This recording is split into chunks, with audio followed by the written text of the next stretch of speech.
विद्यार्थी मित्रांनो, नमस्कार सगळ्यांना. समर्थ अकॅडमी कडे युट्यूब चॅनलवरती आपल्या सर्वांचं स्वागत. तसेच समर्थ अकॅडमी या ऍप वरती सुद्धा आपल्या सर्वांचं सहर्ष स्वागत.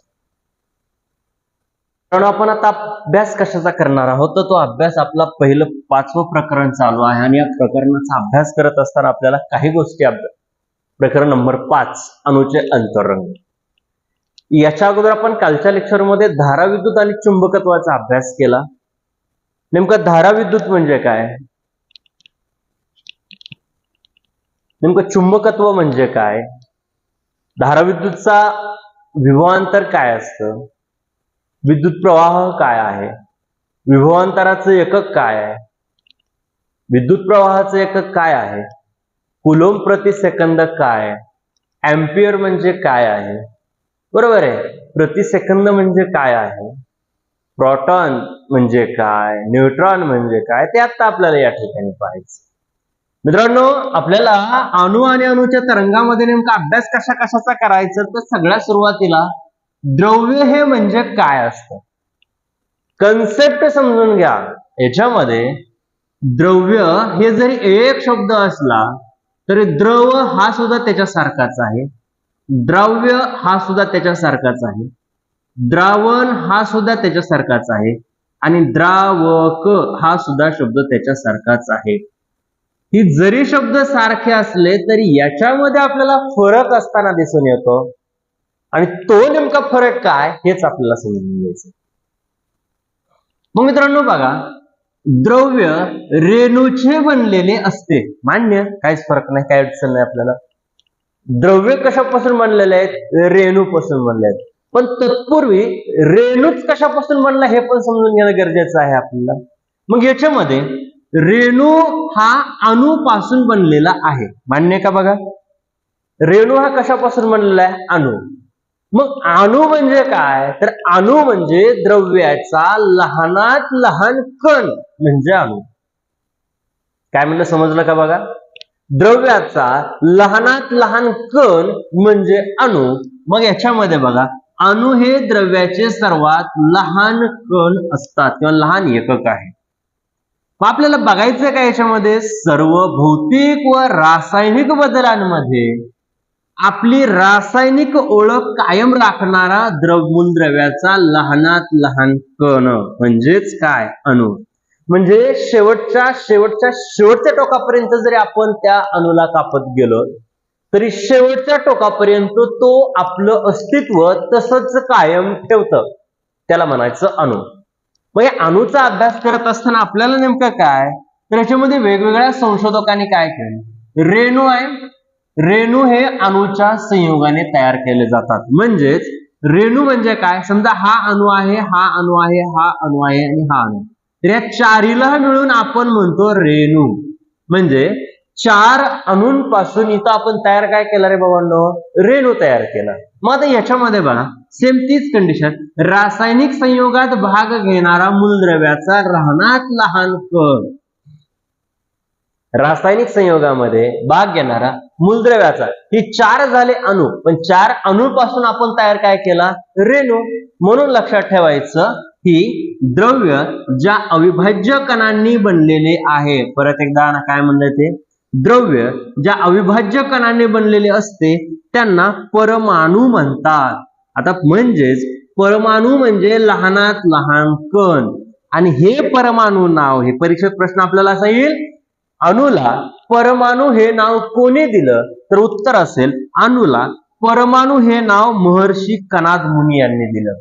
कोणी दिलं, महर्षी कणाद मुनी यांनी अणूला परमाणू असं नाव दिलेलं आपल्याला दिसून येतं. ठीक आहे, चला नेक्स्ट आपल्याला बघायचे, द्रव्य लहानात लहान कणांनी बनलेले असते, काहीच अडचण नाही, ते आपल्याला आत्ताच माहित झालेलं आहे, व ह्या कणांना कापताही येत नाही. मगाशीच म्हटलं, अणू म्हणजे काय, कितीही कट 2 भाग करत गेला तरी शेवटचा जो भाग शिल्लक राहतो त्याच्यापासून 2 भाग वेगळे करता येत नाही, त्याला आपण अणू म्हणतो.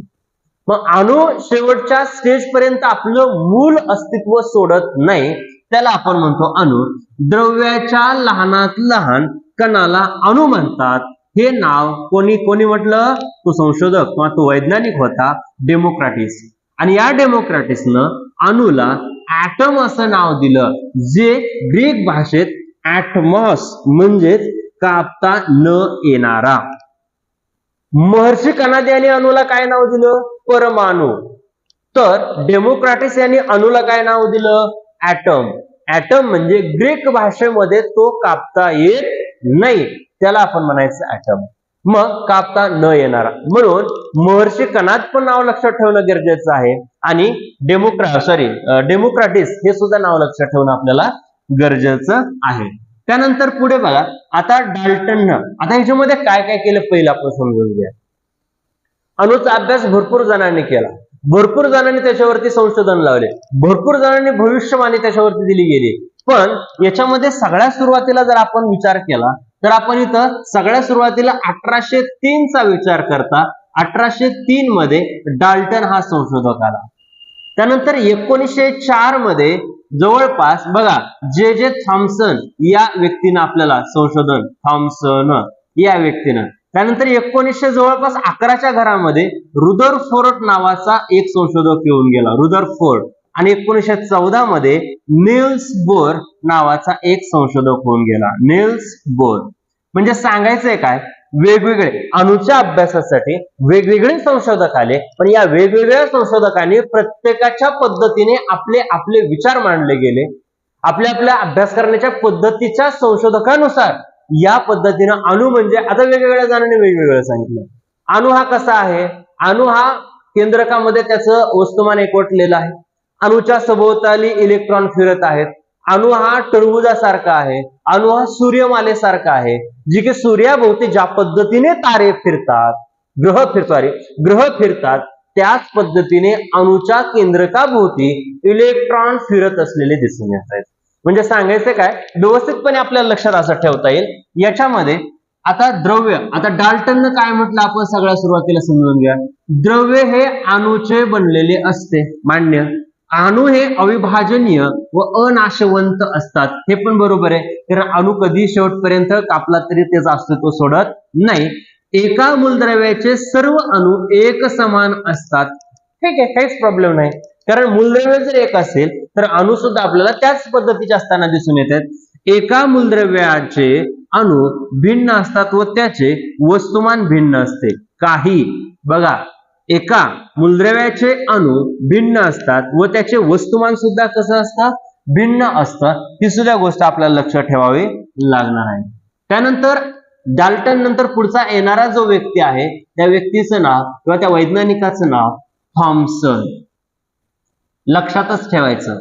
डाल्टन झाला, डाल्टन नंतर आलेला कोण? थॉम्सन आला. मग या थॉम्सननं काय केलं?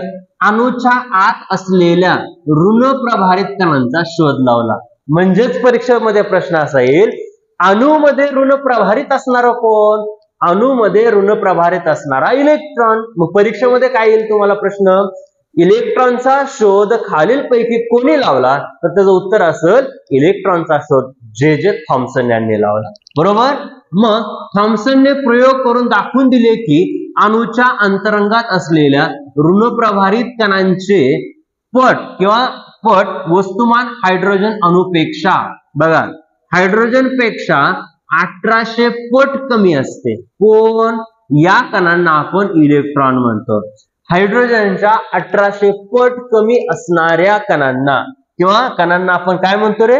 इलेक्ट्रॉन म्हणतो. आणि इलेक्ट्रॉनचा शोध कोणी लावला? तर इलेक्ट्रॉनचा शोध लावला जे थॉम्सन यांनी. ही सुद्धा गोष्ट आपल्याला लक्षात ठेवावी लागणार आहे. त्यानंतर आला रुदरफोर्ड. मगाशीच म्हटल्याप्रमाणे रुदरफोर्ड आला. तर रुदरफोर्डनं काय केलं? रुदरफोर्डनं बघा केंद्रकीय अणुप्रारूप मांडलं गेलं.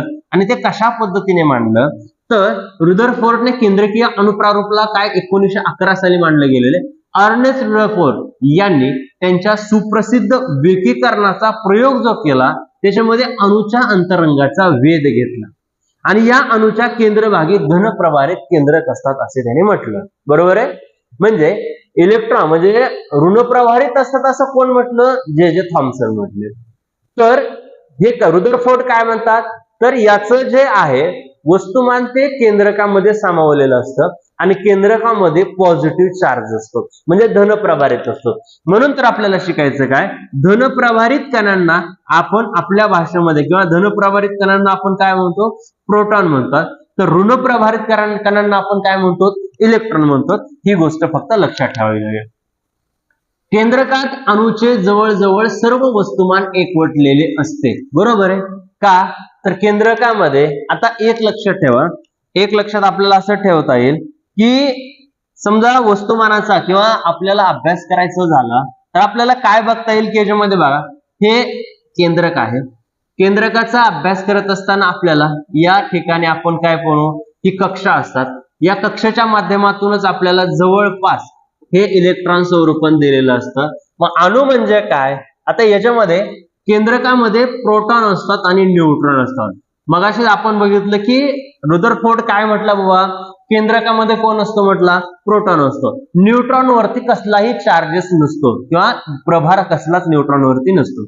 समजा आपण कोणत्याही एका ह्याच्यामध्ये घेतलं तर 11 अणुअंक कोणाचा आहे, 11 अणुअंक आहे सोडियमचा. कशाचा आहे, सोडियमचा. Na आपण त्याची संज्ञा असं म्हटलं जातं. म्हणजे इलेक्ट्रॉन स्वरूपण काय होतं, 2, 8 आणि 1. म्हणजेच याचा अर्थ काय झाला की हे कक्षा हे कशा असतात, एका फॉर्म्युल्यावरती आहेत, 2n². म्हणजे 2 म्हणजे काय, कक्षा. मग आता एक लक्षात ठेवा, 2n² चा विचार करता कक्षा, आता 1 नंबरची कक्षा घेऊ, 2 गुणुले 1 गुणुले किंवा 1 चा वर्ग, बरोबर आहे, बरोबर 2 ला 2 गुणुले 1 बरोबर 2. त्यानंतर 2 गुणुले कक्षा नंबर 2 घेतला, त्याचा वर्ग केला तर 2 गुणुले 2 चा वर्ग किती, 4 बरोबर 4 दोन्ही 8. त्यानंतर कक्षा नंबर 3 घेतलं, 2 गुणुले तिसरी कक्षा घेतली वर्ग बरोबर 2 गुणुले 3 चा वर्ग किती आहे, 9. म्हणजे 9 दोन्ही किती झालं, 18. म्हणजेच थोडक्यामध्ये सांगायचंय काय, या कक्षाचा विचार करत असताना काय म्हणलं, परत एकदा बघा, या कक्षांचा विचार करत असताना 2, 8, 18 म्हणजेच या पटीमध्ये इलेक्ट्रॉन स्वरूपण केलेलं आपल्याला दिसून येतं. जवळपास अजून जर चौथी कक्षा घेतली तर याच्यामध्ये काय होणार आहे, 2 गुणुले 4 चा वर्ग किती, 16. म्हणजे 16 दोन्ही किती रे बाबांनो, 32. आणि या कक्षा कोणत्या नावाने दर्शविल्या जातात, तर याच्यामध्ये K, L, M आणि N या नावाने आपल्याला या कक्षा दर्शवलेल्या दिसून येत आहेत. म्हणजेच सांगायचंय काय, तर याच्यामध्ये या कक्षामध्ये अणू म्हणजे काय, तर अणू रुदरफोर्ड म्हणतो अणूचं वस्तुमान केंद्रकामध्ये एकवटलेलं असतं आणि त्याच्यावरती धनप्रभार असतो. तर बरोबर आहे, धनप्रभारित कोण असतं, तर प्रोटॉन असतो. पहिला प्रश्न आता या इलेक्ट्रॉन स्वरूपानाचं करायचं काय, तर याच्यामध्ये काही गोष्टी लक्षात ठेवाव्या लागतील. पहिल्या कक्षामध्ये आपल्याला 2 इलेक्ट्रॉन असलेले दिसून येत आहेत, बरोबर, घेतले 2. दुसऱ्या कक्षामध्ये आपल्याला किती आहेत, 8 इलेक्ट्रॉन आहेत. म्हणजे 1, 2, 3, 4, 5, 6, 7 आणि 8. 2 आणि 8 किती झाले, 10. आणि एक जो राहिलेला इलेक्ट्रॉन आहे त्याला म्हणायचं 1. मग आता लक्षात काय ठेवायचं आपल्याला की या जी कक्षा फिरल्या जातात जेवढे, ऐका लक्षात ठेवा, ऐका लक्षात ठेवा. आता याच्यामध्ये 2-3 गोष्टी आहेत. त्याच्यामध्ये पहिली गोष्ट आहे अणुअंक म्हणजे काय आणि दुसरी गोष्ट आहे अणुवस्तुमानांक म्हणजे काय. बघा लक्षात ठेवा, अणुवस्तुमानांक. आता शक्यतो अणुअंक हे आपण Z या अक्षराने दाखवतो. कोणत्या, Z. तर अणुवस्तुमानांक आपण A या अक्षराने दाखवतो. मग आता एक जर गोष्ट तुमची इथं बघायचं झालं किंवा जर अभ्यास याचा केला तर अणुअंक म्हणजे काय असतं पहिलं समजून घ्या. अणुअंक म्हणजे प्रोटॉन ऑब्लिक इलेक्ट्रॉनची संख्या म्हणजे अणुअंक झाला. परत एकदा ऐका काय म्हणलंय बघा, अणुअंक म्हणजे काय, प्रोटॉन आणि इलेक्ट्रॉनची, प्रोटॉन किंवा आणि नाही सॉरी प्रोटॉन किंवा इलेक्ट्रॉनची संख्या म्हणजे अणुअंक झाला. का, तर प्रोटॉन आणि इलेक्ट्रॉन म्हणलं की दोघांची बेरीज करावी लागेल, बरोबर. मग प्रोटॉन किंवा इलेक्ट्रॉनची संख्या म्हणजे अणुअंक झाला. आणि अणुअंक आपण कोणत्या अक्षराने दाखवतो, Z या अक्षराने आपण दाखवताना दिसून येतो. ठीक आहे. त्यानंतर पुढे बघा, अणुवस्तुमानांक. अणुवस्तुमानांक म्हणजे काय असतं रे बाबांनो, अणुवस्तुमानांक म्हणजे प्रोटॉन प्लस न्यूट्रॉन ह्या दोघांची बेरीज म्हणजे अणुवस्तुमानांक. छान आहे, फक्त लक्ष द्या, व्यवस्थितपणे समजून घ्या, परत रिपिटेशन करा. आणि लिहून घ्या, नोट्स काढा, बघत बसू नका फक्त. काय म्हटलं बघा, अणुअंक म्हणजे काय? अणुअंक म्हणजे प्रोटॉन किंवा इलेक्ट्रॉनची संख्या म्हणजे अणुअंक. आणि अणुवस्तुमानांक म्हणजे काय? प्रोटॉन आणि न्यूट्रॉन जसे की केंद्र भागामध्ये असते. म्हणून कधीही लक्षात ठेवायचं, परीक्षेमध्ये प्रश्न असा येईल तुम्हाला, अणु हा विद्युतदृष्ट्या कसा असतो? धनप्रभारित असतो, ऋणप्रभारित असतो, उदासीन असतो, यापैकी नाही. ऑप्शन तुम्हाला असे देऊन टाकले. मग कधीही लक्षात ठेवायचं, अणु हा उदासीन असतो. तुम्ही म्हणताल सर उदासीन असण्याचं नेमकं कारण काय? तर त्याचं कारण असं आहे, लक्ष द्या इकडं. कारण प्रोटॉनची संख्या जेवढी असते, बघा काय म्हणतोय, प्रोटॉनची संख्या जेवढी असते तेवढीच संख्या, काय म्हटलं बघा, तेवढीच संख्या कशाची असते बाबांनो? प्रोटॉनची संख्या जेवढी तेवढीच संख्या असते इलेक्ट्रॉनची संख्या. म्हणजे जेवढे पॉझिटिव्ह असतील तेवढेच कोण असतील? निगेटिव्ह असतील. म्हणजे +5 जर प्रोटॉन असतील तर -5 काय येणार आहेत? न्यूट्रॉन येणार, म्हणजे इलेक्ट्रॉन येणार आहेत. +5 आणि -5 बरोबर किती झालं? 0. म्हणजे किती जरी मोठी संख्या घेतली तरी आपल्याला लक्षात काय ठेवावं लागणार आहे? जेवढे प्रोटॉन असतील तेवढेच इलेक्ट्रॉन असतील. मग जेवढे प्रोटॉन प्लस जेवढा असेल तेवढंच मायनस असेल. म्हणजे किती जरी मोठी प्लस असली तर त्याच पटीमध्ये मायनस येणार आहेत. का? कारण जेवढे प्रोटॉन असतात तेवढेच इलेक्ट्रॉन असतात. त्याच्यामुळं अणु हा विद्युतदृष्ट्या उदासीन असतो. पहिलं लक्षात ठेवा. प्रश्न क्लिअर झाला? 1 मार्क हक्काचा हे तुम्हाला भेटून जाईल. परत एकदा ऐका, अणु हा विद्युतदृष्ट्या उदासीन असतो. त्याचं कारण असं, जेवढे प्रोटॉन असतात तेवढेच इलेक्ट्रॉन असतात, जेवढे पॉझिटिव्ह असतात तेवढेच निगेटिव्ह असतात. त्याच्यामुळे अणु हा कसा असतो? विद्युतदृष्ट्या उदासीन असतो. ही गोष्ट लक्षात ठेवा. ठीक आहे. आता लक्षात ठेवायचं, पुढची अजून एक कन्सेप्ट आहे ज्यामध्ये आपल्याला संयुजा. मित्रांनो, संयुजा म्हणजे काय? संयुजा म्हणजे इलेक्ट्रॉन संरूपण जे घेतलेलं आहे, शेवटच्या कक्षेतले जेवढे इलेक्ट्रॉन असतात त्याला म्हणायचं संयुजा. मग आता सोडियम मध्ये शेवटची कक्षा कोणती आहे? ही 3ऱ्या नंबरची. 3ऱ्या नंबर मध्ये किती इलेक्ट्रॉन आहेत? 1 आहे. मग सोडियमची संयुजा किती झाली? 1 झाली. सोडियमची संयुजा किती झाली? 1 झाली. ही सुद्धा आपल्याला गोष्ट लक्षात ठेवावी लागणार आहे. म्हणजेच थोडक्यामध्ये काय सांगायचं तुम्हाला, तर ते बंध तयार होतात. आता हे काय होतं, कुठल्याही अणूला किंवा कुठल्याही मूलद्रव्याला संतृप्त होण्यासाठी शेवटची कक्षा ही भरलेली पाहिजे. शेवटची कक्षा कशी पाहिजे? भरलेली पाहिजे. मग 4 पेक्षा जर कमी मूलद्रव्य असतील तर ते मूलद्रव्य म्हणजे इलेक्ट्रॉन असतील. परत एकदा ऐका, एखाद्या मूलद्रव्याकडे 4 पेक्षा जर कमी इलेक्ट्रॉन असतील तर ते मूलद्रव्य आपले इलेक्ट्रॉन देऊन संतृप्त होतं, देऊन टाकतं. म्हणजे जर 3 इलेक्ट्रॉन एक जणाकडे आहेत तर ते 3 देतं, म्हणजे शेवटची कक्षा 8 आहे ना, ती संतृप्त होतं. आणि ज्याला 3 इलेक्ट्रॉनची गरज आहे हेच 3 इलेक्ट्रॉन ते मूलद्रव्य घेत असतं. थोडक्यात आता याच्यामध्ये बघा, समजून एका उदाहरणावरूनच घेऊयात आपण. याच्यामध्ये आपण सोडियम, आता सोडियम घेतलं तर त्याच्यावरूनच आपण समजून घेऊया. इलेक्ट्रॉन संरूपण जरी असलं तरी याच्यामध्ये लक्षात ठेवायची कोणती कोणती गोष्ट आहे ते पहिलं समजा. आता याच्यामध्ये बघा, हे आपण 1 इलेक्ट्रॉन स्वरूपामध्ये 1 घेतलं. आता समजा आपण याच्यामध्ये दुसरा एखादा मूलद्रव्य घेऊया ज्याचा की अभ्यास करण्यासाठी आपल्याला सोपं जाईल आणि तुम्हाला समजून देण्यासाठी सुद्धा सोपं होईल. आता 1 याच्यामध्ये बघा, ही आपण जर काय घेतलं होतं? सोडियम. बरं ठीक आहे, सोडियमच ठेवा, ज्यांचा अणुअंक किती आहे? 2, 8 आणि 1 आहे. आता याला क्लोरीन घेऊया. क्लोरीनचा किती आहे? 17 आहे. मग काय होणार आहे? 2, 8 आणि 7. समजून घ्या व्यवस्थित, खूप छान पद्धतीने सांगतो तुम्हाला. आता याच्यामध्ये काय होणार आहे? याच्यामध्ये इलेक्ट्रॉन इथे किती येतं? 2 आहेत सोडियम मध्ये. इथं किती येणार आहेत?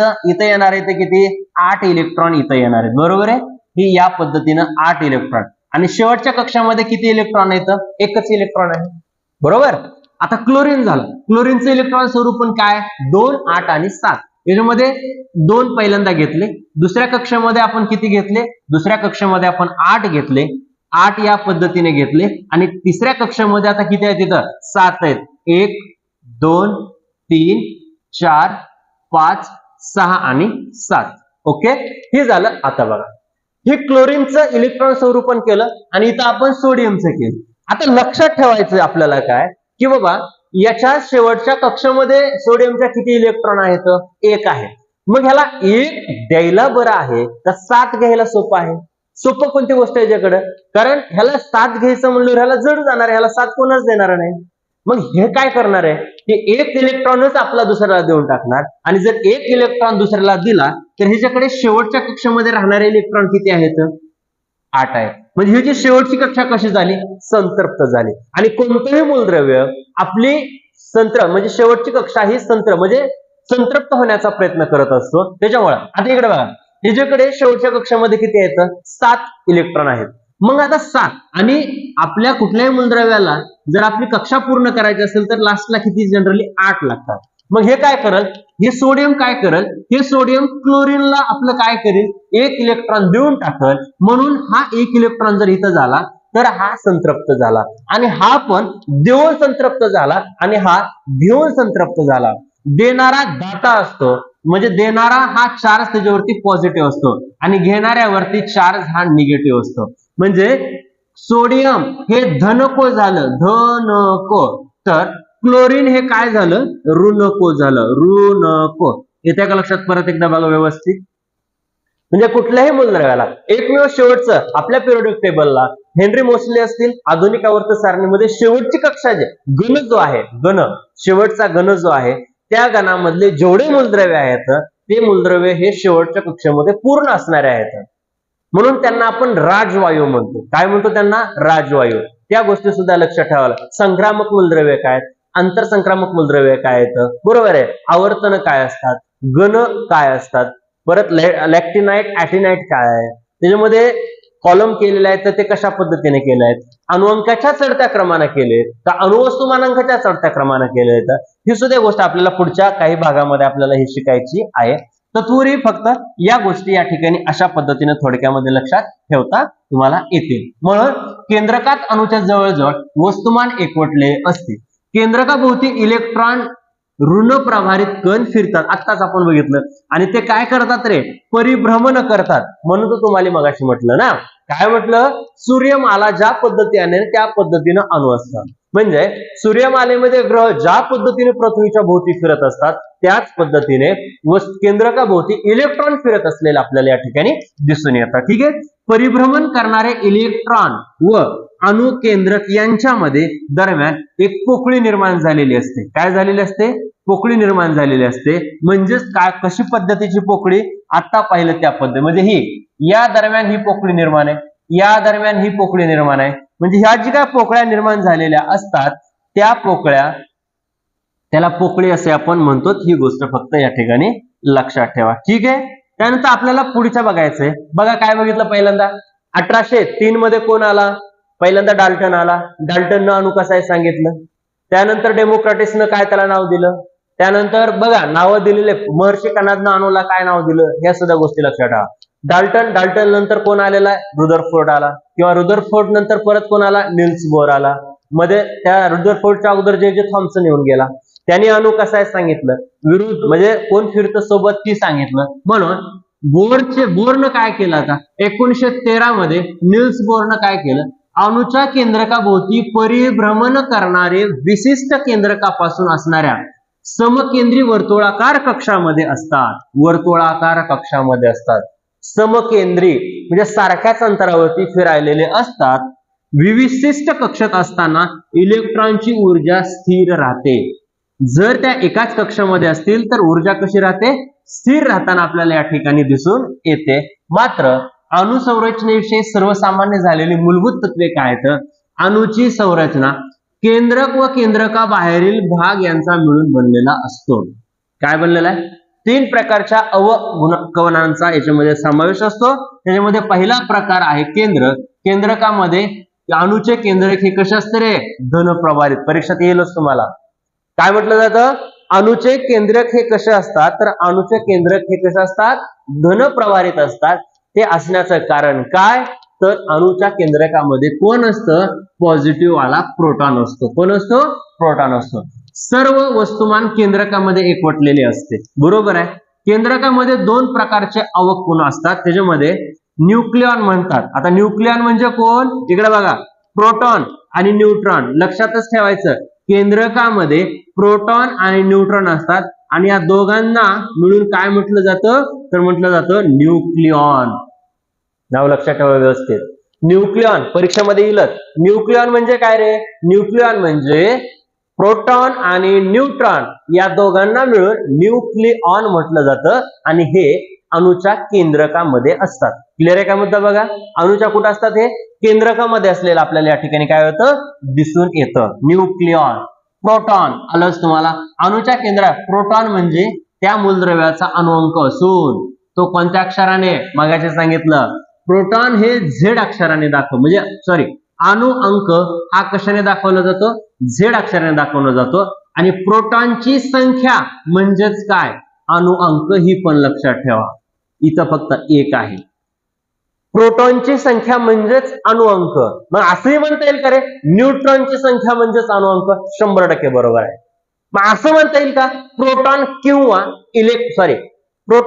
इलेक्ट्रॉनची संख्या म्हणजे अणु अंक? बरोबर आहे. मग प्रोटॉनची संख्या म्हणजे अणु अंक? एकदम बरोबर. इलेक्ट्रॉनची संख्या म्हणजे अणु अंक? बरोबर आहे. प्रोटॉन किंवा इलेक्ट्रॉनची संख्या म्हणजे? बरोबर आहे. मग तसं ते कोणत्या अक्षराने दाखवतात? तर झेड अक्षराने.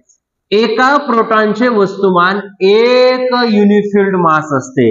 1 डाल्टन म्हणजे 14. 1.66 गुणिले 10⁻27 असतो. इथं कुठं असतो? 10⁻27 म्हणजे 1 डाल्टन प्रोटॉन होय. त्यानंतर आहे इलेक्ट्रॉन. इलेक्ट्रॉनचं काय? इलेक्ट्रॉन हे कसे प्रभारित असतात? ऋण प्रभारित असतात. शोध कोणी लावला? जे थॉम्सन यांनी लावला. निर्देश काय करतात? या इलेक्ट्रॉन मायनस मध्ये असतात. मग अणूमधील प्रोटॉन व न्यूट्रॉन यांची एकत्रित म्हणजे त्या मूलद्रव्याचं अणुवस्तुमानांक. मग मगाशी सांगितलं बाबांनो अणु अंक म्हणजे काय? अणु अंक म्हणजे झेड या अक्षराने दाखवतात. प्रोटॉन ऑब्लिक इलेक्ट्रॉन हे झालं अणु अंक. आणि मुलांनो अणु वस्तुमानांक म्हणजे काय रे बाबांनो? अणु वस्तुमानांक याचा अर्थ प्रोटॉन प्लस न्यूट्रॉन. ही पहिलं समजून घ्या, जे की आपण झेड या अक्षराने दाखवलं जातं. मग अणु वस्तुमानांक बघा, अणु अंक झेड. मग हे मांडण्याची पद्धत कशी आहे? आता कार्बन घेतलं सी चा अणु अंक किती आहे? 6. सी चा अणु अंक 6 म्हणजे काय? प्रोटॉन किंवा इलेक्ट्रॉन कार्बन मध्ये किती आहे? तर 6. त्याचा अणुवस्तुमानांक 12 म्हणजेच काय? प्रोटॉन प्लस न्यूट्रॉनची संख्या म्हणजे अणुवस्तुमानांक. कवचांच्या क्रमासाठी एन म्हणजे संज्ञा काय केलं जातं? एन ही संज्ञा वापरली जाते. संयुजा आणि इलेक्ट्रॉन स्वरूपण म्हणजे काय? संयुजा म्हणजे आता सांगितलं अणुच्या शेवटच्या बाह्यतम कक्षामध्ये असणाऱ्या इलेक्ट्रॉनची संख्या म्हणजे संयुजा. परत एकदा ऐका काय म्हणलंय ते. परत असं लक्षात ठेवा, अणुच्या शेवटच्या बाह्यतम कक्षामध्ये असणाऱ्या इलेक्ट्रॉनची संख्या म्हणजे संयोजा झाली. आणि रासायनिक बंधांची संख्या. बाह्यतम कवचाला संयोजा असे म्हणतात. बाह्यतम कवचातील इलेक्ट्रॉन म्हणजे इलेक्ट्रॉन संयोजा होय. बरोबर आहे. इलेक्ट्रॉन म्हणजे मूलद्रव्याच्या बाह्यतम कक्षात संयोजा म्हणतात आणि त्याच्यामध्ये असणाऱ्या इलेक्ट्रॉनला इलेक्ट्रॉन संयोजा म्हणतात. ही सुद्धा गोष्ट आपल्याला लक्षात ठेवावी लागेल. समस्थानिके लक्षात ठेवा, एकाच मूलद्रव्याच्या भिन्न वस्तुमानांक असलेल्या अणूंना समस्थानिके म्हणतात. म्हणजे प्रत्येक वेळेला प्रोटॉन आणि न्यूट्रॉन यांची संख्या समानच असेल असं बिलकुल नाही. परत काय म्हणलं बघा, प्रत्येक मूलद्रव्यामध्ये प्रोटॉन आणि न्यूट्रॉन यांची संख्या समानच असेल असं कधीच नाही होत. मग त्याच्यामुळं जर भिन्न संख्या असतील तर याच्यामध्ये बघा C12, C13, C14, C12, C13, C. मग आता ही समस्थानिके प्रोटॉनची संख्या समान असते परंतु न्यूट्रॉनची संख्या कशी असते? भिन्न असते. का? कारण जेवढे प्रोटॉन तेवढे इलेक्ट्रॉन अणुअंक, जेवढे प्रोटॉन तेवढेच न्यूट्रॉन असं शक्य प्रत्येक वेळेला होईलच असं नाही. त्याच्यामुळे ही पण गोष्ट आपल्याला थोड्या प्रमाणामध्ये लक्षात ठेवावे लागेल. अणुभट्टी काय सांगतं? ऊर्जेच्या वापराने मोठ्या प्रमाणावरती वीज निर्मिती करण्याचे संयंत्र म्हणजे अणुभट्टी. अणुभट्टीमध्ये वीज निर्मिती केली जाते पण खूप मोठ्या प्रमाणावरती केली जाते. अणुभट्टीच्या श्रृंखला अभिक्रिया नियंत्रित करण्यासाठी न्यूट्रॉनचा वेग व संख्या कमी करण्याची आवश्यकता असते. काय म्हटलं? अणुभट्टी. भारतातली पहिली अणुभट्टी, जर आता परीक्षेमध्ये प्रश्न येईलच तुम्हाला, भारतातली पहिली अणुभट्टी कोणती? तर तिचं नाव सांगायचं अप्सरा. जे आपण पेन्सिल असते ना आपली अप्सरा कंपनीची, ती अप्सरा म्हणजे ती नाही, अप्सरा म्हणजे भारतातली पहिली अणुभट्टी आहे जी की मुंबई या ठिकाणी स्थायिक झालेली म्हणजे स्थित आहे. ती सुद्धा गोष्ट आपल्याला लक्षात ठेवावं लागेल. अणुभट्टी श्रृंखला अभिक्रिया नियंत्रित करण्यासाठी न्यूट्रॉनचा वेग काय केला जातो आणि संख्या कमी करण्यासाठी आवश्यकता असते. त्यानंतर पुढे बघा आहे संचलक आणि मंदक. आता मंदक म्हणजे काय, एखाद उत्प्रेरक म्हणजे काय, बरेच कन्सेप्ट आहेत ज्या की आपल्याला समजणं गरजेचं आहे. न्यूट्रॉनचा वेग कमी करण्यासाठी ग्रॅफाइट किंवा जड पाणी याचा संचलक किंवा मंदक म्हणून उपयोग करतात. खूप चांगला आहे, खूप मस्त आहे. फक्त समजून घ्या, फक्त समजून घ्या. परीक्षेमध्ये तुमचा एकही मार्क जाणार नाही याची काळजी घ्या. आणि अशाच पद्धतीचे जर व्हिडिओ तुम्हाला पाहायचे असतील तर समर्थ अकॅडमी या युट्यूब चॅनलवरती आपल्याला उपलब्ध आहेत. तसंच NMMS ची बॅच जर करायची असेल तुम्हाला तर आपल्या समर्थ अकॅडमी या प्ले स्टोअरला ऍप आहे, त्याच्यावरती पूर्ण सिलेबसची बॅच तुम्हाला अगदी नगण्य रुपयामध्ये तुम्हाला अपलोड केलेली आहे, ती तुम्ही घेऊ शकता.